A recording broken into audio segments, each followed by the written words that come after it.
Juliet balconies are the worst Italian import since the Cosa Nostra, and for some reason American home builders can't seem to get enough of them. Like Frank's Red Hot, they put that shit on everything.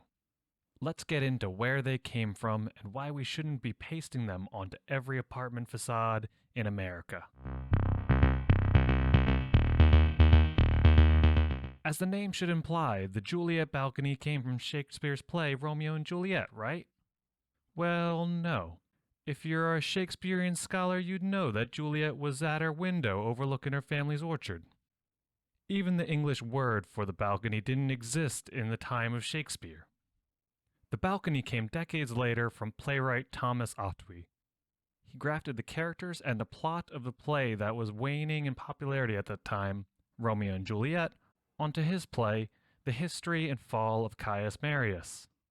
Why does this matter? Because the Juliet balcony is not an English invention, it is a Mediterranean invention, Italy, Spain, Greece, the like. And they would not make their way up to England until well after the life of Shakespeare, which will matter later. Now here's my first issue with the Juliet balcony. It's just not made for the American East Coast climate. Now, the first place that comes to mind when we're thinking romantically sitting on a balcony overlooking the countryside is probably France. So here we can compare Paris to New York City. I want to make the case that there's no one opening their Juliet balcony in New York City in the summer. Or for that matter, any city south of New York City. You see, the summer in Paris is nice and temperate and relatively low humidity in the summer, where New York City is oppressively hot and humid in the summer. Now what about that Mediterranean climate where the Juliet balcony hails from? Here it's a different climate case, more used throughout the year in the Spanish coastal town, and importantly, it's dry heat. So cool, you may be thinking you might not be able to get any use in the summer, but maybe you could use it in the spring and fall. Oh yeah, mosquitoes. No one leaves the door open to their house to let in hordes of mosquitoes. This is much less of an issue for much less of the year in the Mediterranean. We also have biting gnats which go through standard size screens. So while we're on the topic, you may say, well, why can't we just put a screen on the balcony door?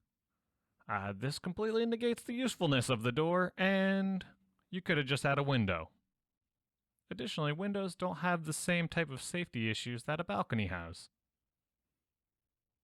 We have some spaces for Fluffy to jump through, a place for the tot to get their legs stuck, and there's 4 bolts into some styrofoam siding that separates you from a 30-foot plunge into the sidewalk. And yeah, that's about the same issues with a normal balcony without any of the fun. The question is how long until your insurance premiums reflect the extra risk? Because if an insurance company can find a way to raise your premium, they will. Now, if you're afraid of opinions, it's time to dip because I got some on aesthetics. When poorly done, they're an eyesore. And when they're done well, they do nothing to add to the looks of the building. Like really, look at it. It's a metal security fence on the side of your house, like you're trying to prevent a burglary or something. Or, if you get really exotic, it's a dirty sheet of tempered glass which will see its last cleaning a couple days before the apartment is rented. Now, what people actually want is outdoor space. How about we give them actual outdoor space rather than putting up a door on the side of a building and calling it a bonus feature? That's the end of my rant on Juliet balconies. Don't forget to like the video, subscribe for more content, and consider throwing me a few shekels on coffee.